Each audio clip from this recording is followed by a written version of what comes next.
Hello जी, नमस्कार, welcome back to my world. तो मैं हूँ आपकी स्टोरी टेलर शोना। आप लोग मुझे जानते ही होंगे। तो क्या हाल चाल, सब बढ़िया। मैं आशा करती हूँ आपकी ज़िंदगी में सब कुछ बेहतर होगा। और अगर कुछ ठीक नहीं चल रहा है तो आप मुझे इंस्टा पे डीएम करके बता भी सकते हैं, कमेंट सेक्शन में भी अपनी प्रॉब्लम शेयर कर सकते हैं। और मैं भगवान से आप लोगों के लिए यही प्रे करती हूँ कि आपकी ज़िंदगी में सब कुछ बेहतर रहे। मैं भी बेहतर हूँ। तो चलिए जी, स्टार्ट करते हैं आज की स्टोरी। तो जैसे कि हमें पता है कि हमारी स्टोरी का नाम है बैड गर्ल ऑब्सेशन। और हम ये पार्ट देख रहे हैं, कौन सा, फिफ्थ, पांचवा। तो चलो फिर स्टार्ट करते हैं। तो पिछले पार्ट में हमने देखा था कि जो हमारी नताशा थी, नताशा बहुत ही सोच समझ कर वो गई हुई थी उस बैड गर्ल से मिलने के लिए, बात करने के लिए। पर ऐसा कुछ होता नहीं है।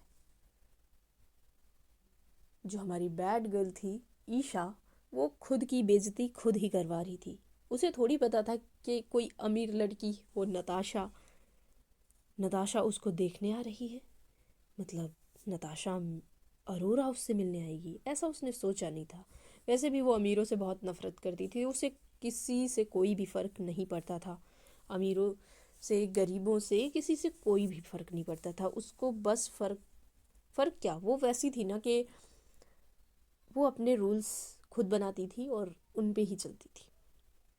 तो जो वो थी हमारी नताशा, वो जज करके चली जाती है कि ये कभी नहीं सुधरेगी ये सारी चीज़ें। और ऐसे ही आपने पिछले पार्ट में देख ही लिया होगा। तो चलिए फिर हम आगे की कहानी देखते हैं कि आखिर कैसे मिलेंगे ये दो अलग दुनिया के ये दिल। तो देखते हैं, चलिए जी स्टार्ट करते हैं। तो अरोरा मेंशन की बालकनी रात में बहुत ही, वहाँ से सब कुछ खूबसूरत दिखता था। वो बालकनी भी बहुत अच्छे से डेकोरेट करी गई थी। तो वहाँ पे सब कुछ बहुत ही खूबसूरत था। मुंबई की रात वैसे भी बहुत अच्छी लगती है। मुंबई में एक अलग ही मज़ा है रात को। वहाँ एक हल्की सी हवा चल रही थी। जो नताशा बालकनी में खड़ी हुई थी, उसके चेहरे से वो हवा छू कर गुजर रही थी। उसके दिमाग में बार बार वही सीन घूम रहा था। ईशा लड़ाई करते हुए गुस्से में, और ऑफिस के बाहर उससे बहस करते हुए। वो थोड़ा इरिटेट होकर खुद से ही कहती है, ओ अनबिलीवेबल, कैसी लड़की थी यार वो। कैसी है ये इससे बार बार मेरा रास्ता क्यों टकरा जाता है। तभी पीछे से एक आवाज़ आती है, मिस्टर अरोरा की। वो कहते हैं, नताशा बेटा। नताशा मुड़कर देखती है। उसके जो फादर थे वो बहुत ही सीरियस एक्सप्रेशन में खड़े हुए थे वहाँ पे। नताशा तुरंत कह पड़ती, डैड आप इस वक्त। मिस्टर अरोरा कुछ पल के लिए उसे देखते रहते हैं, फिर धीरे से कहते हैं, तुम आज कहीं गई थी किसी एरिया में। वो ऐसे क्वेश्चन करके मतलब पूछ रहे थे कि तुम कहीं गई थी बेटा, झूठ मत बोलना, किस एरिया में गई थी। नताशा थोड़ा सा सरप्राइज हो जाती है कि इनको कैसे पता, और वो पूछ भी लेती है, डैड आपको कैसे पता। मिस्टर अरोरा हल्का सा मुस्कुराते हुए कहते हैं कि नताशा बेटा, अरोरा फैमिली में कोई भी कुछ भी करता है ना, कोई भी मूव लेता है, कुछ करता है, तो कुछ भी छुपा नहीं रहता है। ये जो अरोरा ग्रुप है वो मैंने ऐसे ही खड़ा नहीं कर दिया बेटा, ठीक है। और वो कहते हैं, लेकिन बेटा एक बात कहनी थी। बहुत ही सीरियस होकर वो कहते हैं कि लेकिन एक बार, मतलब एक बात याद रखना, उस लड़की से दूर रहना ही ठीक है। उससे दूर रहना, जितना हो सके उससे दूर रहना। नताशा की अब वो होती है ना कि अपनी आईब्रोज को थोड़ा सा ऊपर करके बोलना कि क्यों डैड, आखिर क्यों। मिस्टर अरोरा कुछ पल चुप रहते हैं, जैसे वो कुछ सोच रहे हों। फिर बस इतना कहते हैं, मिस्टर अरोरा ये कहते हैं कि क्योंकि उसकी दुनिया बहुत अलग है बेटा, और हमारी दुनिया एकदम अलग है, और मैं चाहता नहीं हूँ कि तुम्हारी लाइफ में प्रॉब्लम्स आए। तो प्लीज़ बेटा मेरी बात पे गौर करिएगा, ओके। नताशा उस वक्त ना बहुत ही इरिटेट होकर बोलती, डैड प्लीज़, वो बस स्ट्रीट गर्ल है एंड दैट्स इट। और वो ऑफिस के बाहर आकर खुद ये सारी चीज़ें कर रही थी।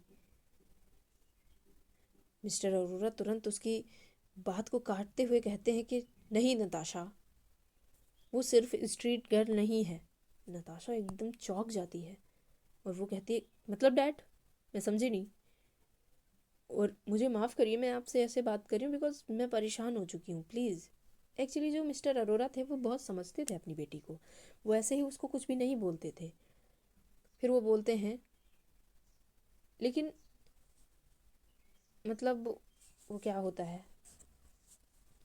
मिस्टर अरोरा ना उसके आगे कुछ नहीं बोलते हैं जब नताशा ये बोल देती है कि मतलब वो ऐसा करके, वो बस इतना ही कहते हैं कि कुछ बातें सही वक्त पर ही पता चलती हैं बेटा। फिर वो वहाँ से चले जाते हैं। नताशा वहीं खड़ी रह जाती है।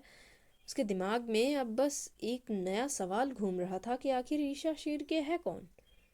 मैं जितना जानती हूँ कि वो एक मवाली लड़की है, एक टपोरी है वो, पर जो डैड मुझे इशारे करके गए हैं वो मुझे कुछ ठीक नहीं लग रहे। आखिर कौन है ये लड़की और क्या चाहती क्या है। उधर कहीं दूर ईशा अपनी दुनिया में है और बिल्कुल अंदाज़ा नहीं उसे कि अरोरा फैमिली उसके बारे में उससे ज़्यादा जानती है। तो फिर ये लोग डिनर विनर करते हैं मतलब रात को, और जो मिस्टर और मिसेस अरोरा ये सभी ना अपने रूम में चले जाते हैं। मतलब जो मिसेस अरोरा थी वो अपने रूम में चली जाती है, नताशा भी ऊपर जाने लगती है, लेकिन मिस्टर अरोरा वहीं हॉल में खड़े रह जाते हैं। उनका चेहरा बहुत ही वो होता ना कि एक गहरी सोच में था। कुछ पल बाद वो अपना फ़ोन निकालते हैं और किसी को कॉल करते हैं। मिस्टर अरोरा बहुत ही धीमी आवाज़ में बोलते हैं, धीरे से, हाँ मैं बोल रहा हूँ। दूसरी तरफ से आवाज़ आती है, जी सर। मिस्टर अरोरा कहते हैं, उस लड़की पर नज़र रखो, ईशा शिर्के पे। कुछ पल की चुप्पी। फिर मिस्टर अरोरा आगे कहते हैं, नताशा को इस बारे में कुछ पता नहीं चलना चाहिए। फ़ोन कट हो जाता है। मिस्टर अरोरा की आंखों में हल्की सी टेंशन साफ नज़र आ रही थी, जैसे वो किसी पुराने राज से डर रहे हों। कुछ तो ऐसा था जो ईशा का जो मिस्टर अरोरा जानते थे। और ईशा दूसरी तरफ, ईशा अपनी छत पर बैठी थी, हाथों में एक सिगरेट, बाल हवा में उड़ रहे थे उसके। लेकिन आज उसका ना दिमाग लड़ाई में नहीं है। वो बस आसमान की तरफ देख रही थी और उसके दिमाग में बार बार वही चेहरा आ रहा था। मतलब वो पहले लड़ चुकी थी शाम को, अब उसका मन नहीं कर रहा था कि वो लड़ाई करे, ये सारी चीज़ें। अब वो शांत बैठी हुई थी, उसके दिमाग में बस नताशा का ही चेहरा घूम रहा था। वो धीरे से खुद से कहती भी है, ईशा कौन थी यार वो, मतलब आई नो वो अमीर लड़की है और उसी से आज मैं बहस करके आई हूँ, पर यार वो दिमाग से क्यों नहीं जा रही भाई। फिर वो हल्का सा मुस्कुराने लगती है, लेकिन उसे बिल्कुल भी नहीं पता था कि उसी समय अरोरा फैमिली उसके ऊपर बहुत ज़्यादा नज़र रखे बैठी थी भाई। वो सभी उसके ऊपर ध्यान दे रहे थे, एक तरफ बाप एक तरफ बेटी, सभी उसकी तरफ ध्यान दे रहे थे। टाइम को थोड़ा सा आगे बढ़ाते हैं। सुबह सुबह होती है। सुबह का वक्त था। अरोरा ग्लोबल की जो बिल्डिंग थी सूरज की रोशनी में चमक रही थी, एकदम अच्छे से, एकदम साफ सी बिल्डिंग। एम्प्लॉयज़ जल्दी जल्दी कोई अंदर जा रहा था तो कोई अंदर से बाहर आ रहा था। कुछ देर बाद ही नताशा की ब्लैक लग्जरी कार ऑफिस के बाहर आकर रुकती है। ड्राइवर दरवाज़ा खोलता है, कार से उतरती है नताशा अरोरा। वही black business dress, high heels और एकदम बड़े से बाल उसके। वाकई गजब की लगती थी। उसकी पर्सनैलिटी के क्या कहने। उसकी पर्सनैलिटी को देख कर एम्प्लॉयज़ धीरे धीरे फुसफुसाने लगते थे, मैम आ गई, क्या पर्सनैलिटी है भाई, क्या बंदी है ये। नताशा बिना किसी को देखे सीधे अंदर चली जाती है। वो ज़्यादा इन सारी चीज़ों पे ध्यान नहीं देती थी कि कौन क्या बोलता है। बस हाँ, अगर किसी की कभी हेल्प करनी होती थी, जैसे कोई गरीब या कोई भी भिखारी कुछ दिखता था, तो उसकी मदद ज़रूर करती थी वो। ऑफिस के अंदर वो चली जाती है। मीटिंग रूम में एम्प्लॉयज़ बैठे थे। ख्याति कहती है कि मैम, आज नई प्रोजेक्ट टीम से आपकी मीटिंग है। नताशा सिर हिलाती है और मीटिंग शुरू होती है। नताशा सबकी रिपोर्ट्स देख रही थी, तभी एक फाइल पर उसकी नज़र रुक जाती है। वो फाइल धीरे से उठाती है। न जाने क्या देख लिया उसने, ऐसा ही उसका रिएक्शन था। उसके चेहरे पे हल्की सी वो होता ना कि हल्का सरप्राइज़ की झलक आ जाती है। फाइल पर लिखा था एनजीओ प्रोजेक्ट शिव शक्ति अनाथ आश्रम। नताशा को अचानक याद आता है, ये तो वही अनाथ आश्रम है जहाँ उसने उस लड़की को देखा था, मतलब ईशा शीर्क को देखा था। वो कुछ पल के लिए चुप हो जाती है, फिर कैजुअली पूछती है नताशा कि इस प्रोजेक्ट को कौन हैंडल कर रहा है। एक एम्प्लॉय खड़ा खड़ा होकर कहता है, मैम, लोकल लोकल वॉलंटियर्स के साथ कोऑर्डिनेशन है। एरिया के कुछ लोग भी हेल्प करते हैं मैम। नताशा हल्का सा सिर हिलाती है, लेकिन उसके दिमाग में एक बात चल रही थी। क्या ईशा भी उस अनाथ आश्रम से जुड़ी हुई है? दूसरी तरफ ईशा सड़क पर अपने बाइक के पास खड़ी थी। रूपा उसके साथ ही थी। रूपा अभी भी गुस्से में है। रूपा कहती, तू देख देख लेना ईशा, उस नताशा अरोरा ने मुझे जॉब से निकाल दिया है ना। ईशा सिगरेट जलाती हुई कहती है। उसकी आंखों में बहुत गुस्सा था। मतलब जैसे ही वो नताशा का नाम सुनती थी, कहीं उसका मन बहुत अच्छा हो जाता था, तो कहीं उसको बहुत गुस्सा आ जाता था। तो उस वक्त ना, जब जॉब की वो बात थी ना उसकी दोस्त की, तो उसको गुस्सा आ जाता है। उसकी आंखों में साफ गुस्सा नज़र आ रहा था। और वो कहती है, अरोरा। ओ। रूपा सिर हिलाती, हाँ वही बॉस यार। ईसा कुछ पल के लिए चुप रहती है, फिर धीरे से मुस्कुराती है और कहती है, तो ये है उस खूबसूरत एटीट्यूड वाली लड़की का सरनेम है ना। रूपा कंफ्यूज्ड हो जाती है और कहती है, तू उसे जानती है? तू तू उससे कल ही तो मिली थी ना, लड़ाई की थी तूने। ईसा बस हल्का सा मुस्कुरा देती है, लेकिन उसके दिमाग में वही सीन घूम रहा था। अनाथ आश्रम, हवा में उड़ते नताशा के बाल, उसकी वो प्यारी सी मुस्कान, और अब उसका नाम भी पता चल गया है कि उसका नाम भी नताशा अरोरा है। तो वही दोपहर का टाइम था। सुबह तो हो चुकी थी, अब दोपहर का टाइम था कि जो अरोरा ग्लोबल की जो बिल्डिंग थी ना, उसके बाहर बहुत सारी मीडिया थी, और बहुत सारी मीडिया की वो वैन्स एंड ऑल, ये सारी चीज़ें खड़ी हुई थी, और कुछ एम्प्लॉयज़ की भीड़ भी थी। नताशा अपनी मीटिंग ख़त्म करके बाहर आ रही थी।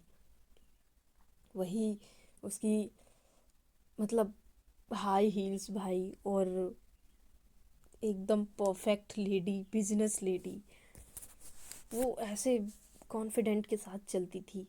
और उसकी पर्सनैलिटी हमेशा की तरह वही, मतलब पावरफुल, बिल्कुल आग, फायर, वैसे ही लग रही थी। ख्याति उसके पीछे पीछे चल रही थी। ड्राइवर कार का डोर खोलने ही वाला होता है कि तभी सड़क के दूसरी तरफ से ईशा शेर के आती दिखाई दे देती है भाई।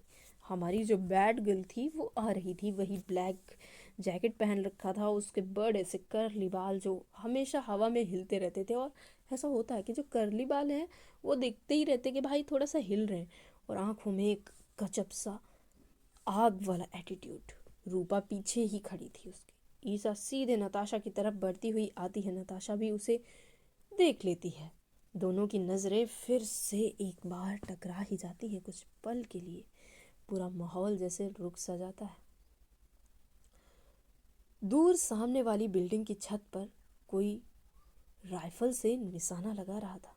उसकी नज़र सीधे नताशा पर ही थी, लेकिन नीचे किसी को कुछ पता नहीं था कि क्या होने वाला है। तभी ना गन चलने की आवाज़ आती है, धाम। अचानक गोली चलती है, लेकिन उसी मोमेंट ईशा की नज़र ऊपर पड़ जाती है। वो तुरंत समझ जाती है कि मतलब तुरंत वो समझ जाती है, बिना वक्त को गंवाए, एक पल को गंवाए बिना ही वो दौड़ कर नताशा की तरफ जाती है और उसे जोर से पकड़ कर नीचे से मतलब नीचे गिरा देती है। दोनों ही फ्लोर पे गिर जाते हैं, बहुत ही तेज। पर ईशा ने ऐसे उसको हग करके, मतलब वो गले लगाकर ऐसे ढक लिया था ना, कि मतलब वो ऐसा होता ना कि बिल्कुल अपनी बाहों में छुपा लेना, उस तरह से कि जो हमारी नताशा थी उसको चोट भी नहीं लगती है। गोली उसके ऊपर से निकल कर कार के ग्लास को तोड़ देती है और सीधे निकल जाती है धड़ाम से। चारों तरफ जैसे शोर मच जाता है कि क्या हो गया ये। एम्प्लॉयज चिल्लाने लगते हैं, गार्ड्स तुरंत गन्स निकाल लेते हैं। पर फ्लोर पर नताशा एकदम शॉक्ड। ईशा अभी भी उसे पकड़े हुए, दोनों के चेहरे बस ही कुछ ही दूरी पे थे। ईशा उसे पकड़े हुए वैसे ही लेटी थी जैसे वो उसे छोड़ना ही नहीं चाह रही हो। किसी बच्चे को जब उसकी माँ बचाती है ना उस तरह से, या कोई एक पागल आशिक अपनी, क्या बोलूँ मैं, मतलब अपनी गर्लफ्रेंड को जब बचाता है वो, तो कुछ इस तरह से ही कुछ गंदे लोगों से बचा रहा होता है। अपनी माशूका को जैसे बचाता है एक आशिक, उसी तरह से, उसी प्रकार से। नताशा की सांसें बहुत तेज हो गई थी। नताशा एकदम हैरानी से कहती है, तुम। ईशा थोड़ा गुस्से में बोलती है, मरने का शौक है क्या तुम्हें? नताशा कुछ पल तक उसे देखती रहती है, जैसे पहली बार उसे अलग नज़र से देख रही हो वो। उस मतलब उधर गार्ड्स ऊपर वाली बिल्डिंग की तरफ भागते हैं, लेकिन शूटर तो भाई भाग चुका था।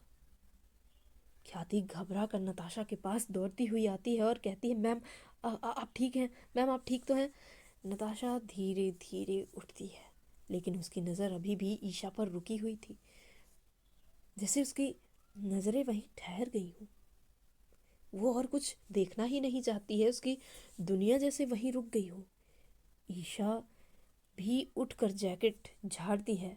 नताशा धीरे से कहती है, तुमने मेरी जान बचाई है।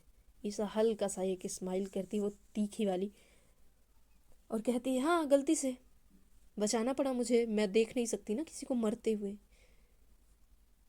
और वो क्या यहाँ पे करने आई थी वो खुद भी भूल जाती है, फिर वो मुड़ कर ना चलने लगती है। नताशा उसे जाते हुए देखती, मतलब बिल्कुल देखती रह जाती है। उसके दिमाग में एक नया सवाल आ जाता है कि आखिर कौन है जो नताशा अरोरा को मारना चाहता है, और क्यों ईशा शिर्के ने अपनी जान रिस्क डालकर मतलब अपनी जान को रिस्क में डालकर उसे बचा लिया।